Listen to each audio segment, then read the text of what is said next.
Hey everyone, this is Matthew, and today I'm going to be doing the Scandinavian opening. Now, this is a new type of opening that we haven't really been working on. Now, if you need to know, basically the Scandinavian opening is a bit of a switch from what we've been doing. So first, I'm going to start off with E4. That's what we've been doing the whole time. But this time they play D5, and this is the difference. People are like, oh. I didn't see that coming. Some people will just go and take. That's called the Mises Kotrick variation. And then after he brings out the knight, he'll simply go back. But there are other openings as well, like this. Like for instance, he plays check. He walks, and he has to go back. He has to do this, and then he has to take. And it's all a bit weak for him because after just a couple moves, Black will be only the slightest bit ahead on developing. Especially with him being able to do this.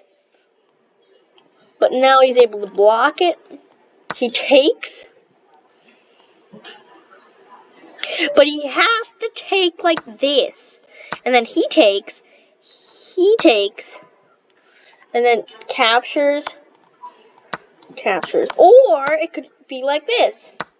Captures and well, that's it. But he still has double pawns, which makes white more weak than black in this position. Black will be completely 100% winning. Now let's go back. Instead of that, what if white decides, you know what? I'm not going to do that. No. And he plays the knight and defends this e pawn. Well, that's fine because he could just move that, then does this, then he does this, and now he's developed the pawn and he developed the and the bishop. And now if he tries to block it, he just simply takes. He'll take back, and then just moves up the knight, and now he's ahead on developing. Fine by me. Well, not fine by me, because I'm trying to educate you guys on how to be better than that. You want to beat them, don't you?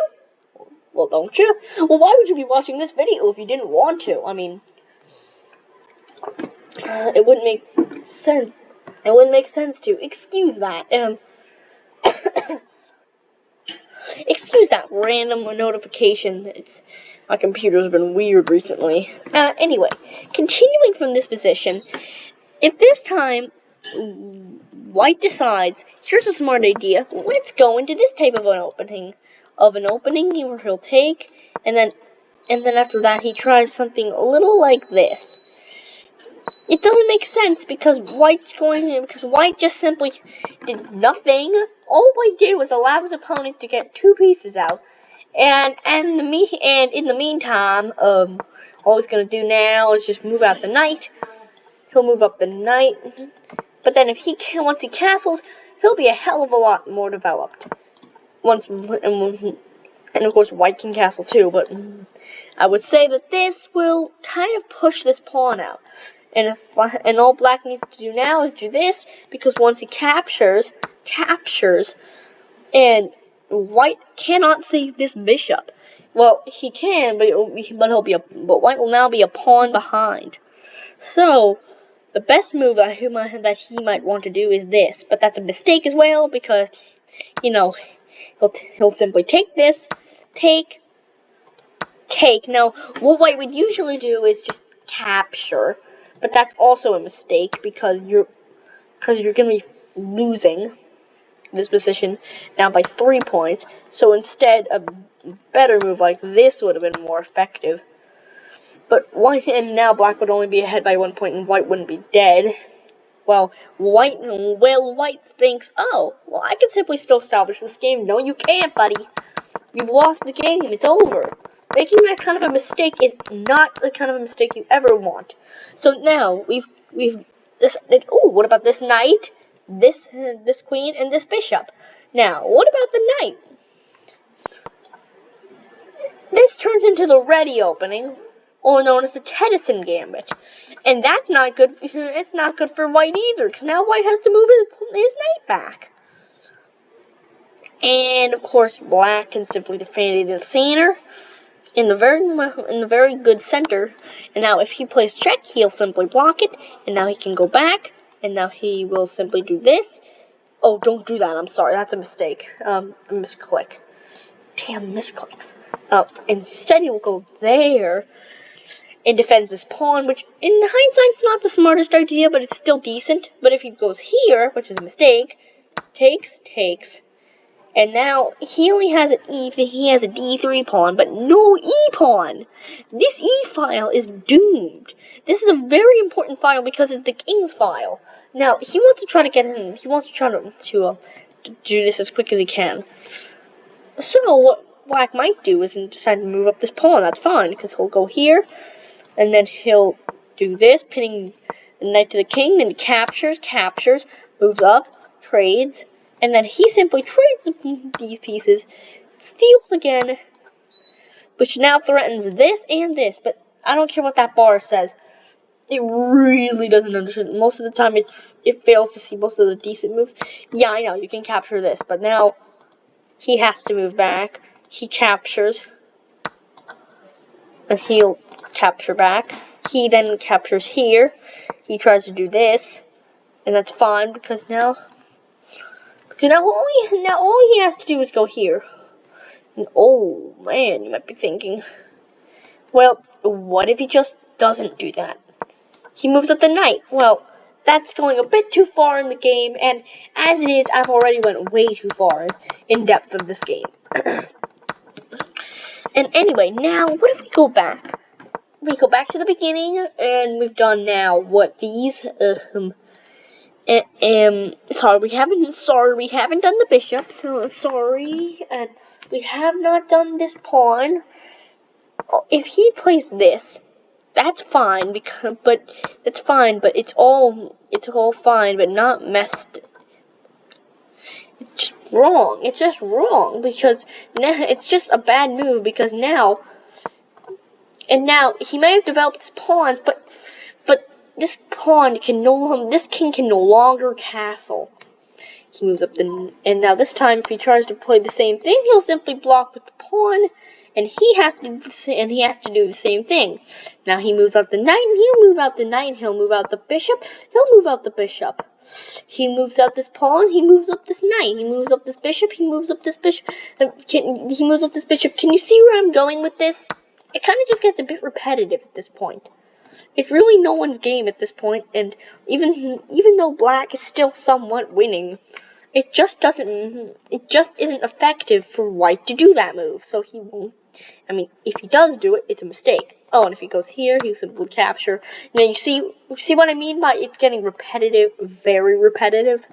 Once he moves up the knight, the rook, he goes there, the knight moves there, moves up the pawn, he's like, you know what, that's fine by me, and he does that, and he does an epic trade, and then Black's ahead on pieces.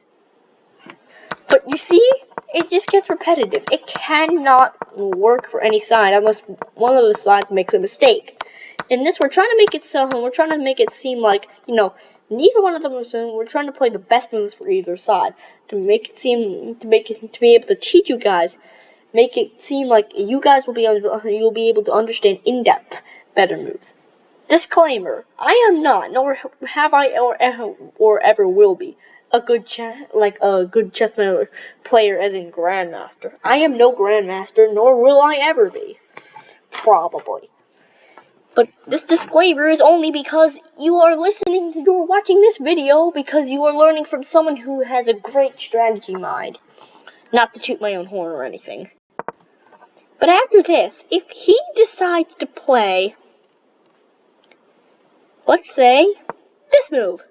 That's the queen's pawn opening, and that's the Blackmore gambit. Which, no. Now it's a Blackmore Diamond gambit. And to move up the knight, he'll capture, and now this entire this entire file is completely weak. And that's fine for Black, because he likes that. He would want that. I know what this is saying, but check. And now he's really messed up if he tries any of that. Or if he tries this. That's why black cannot move there. But I feel like if he moves up his knight, then he moves up. Then he does that move. It seems like it's a little more even because after he captures, then of course white can do the same thing. But what if he just doesn't do that move? What if he does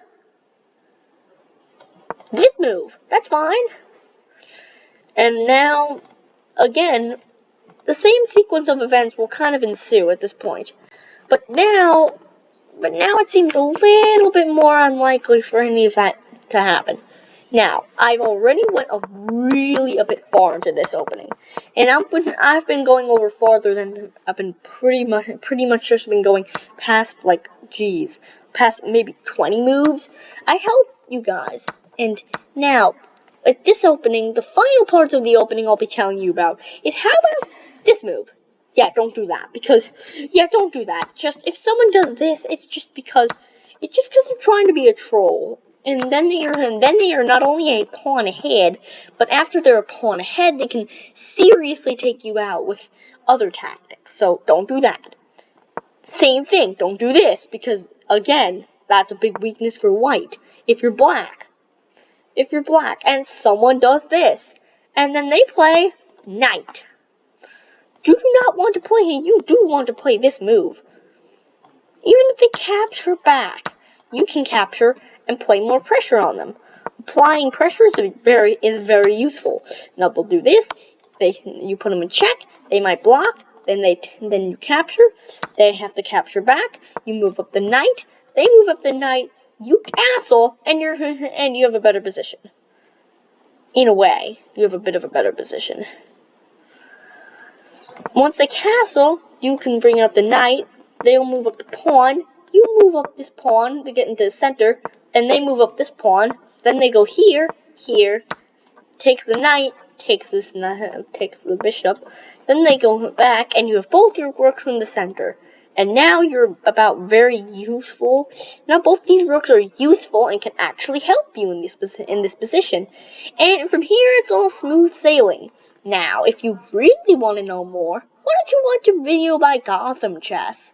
Because I may not be a very good explainer, but I've seen Gotham Chess videos. He's a good guy. He's really helpful.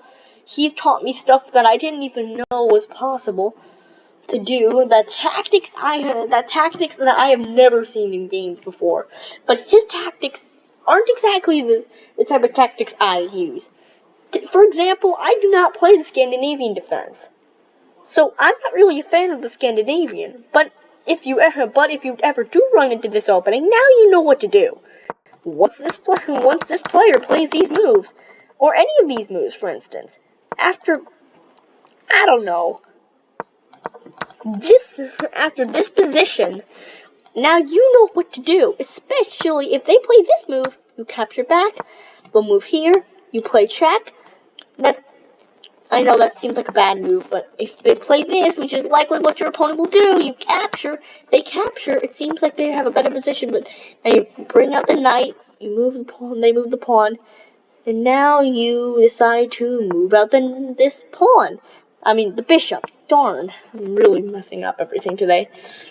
And then he goes here, and this is a brilliant move, because now your opponent has to bring this bishop back. He has to. He has to move up the knight, and then tries to do that again. Tries it again, and now you don't want to do that, obviously. But if you do this, or better yet, this, you protect this knight. Once he captures, you capture back. Now your opponent might do this. That's fine.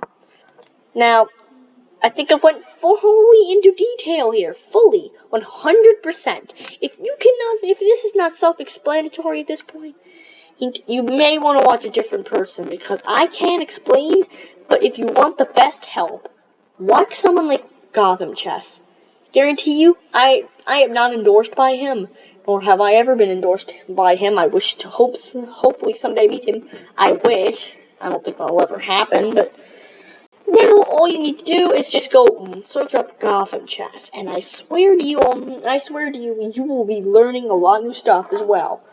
But things that Gotham Chess say that I say are two different things, and I try to help you guys as much as I can. If you're still unclear, be sure to look at Gotham Chess or other YouTubers who will definitely also be able to help you if you have any questions. Or if you have any questions, please leave these in the comments, because I'm checking my channel pretty much every day.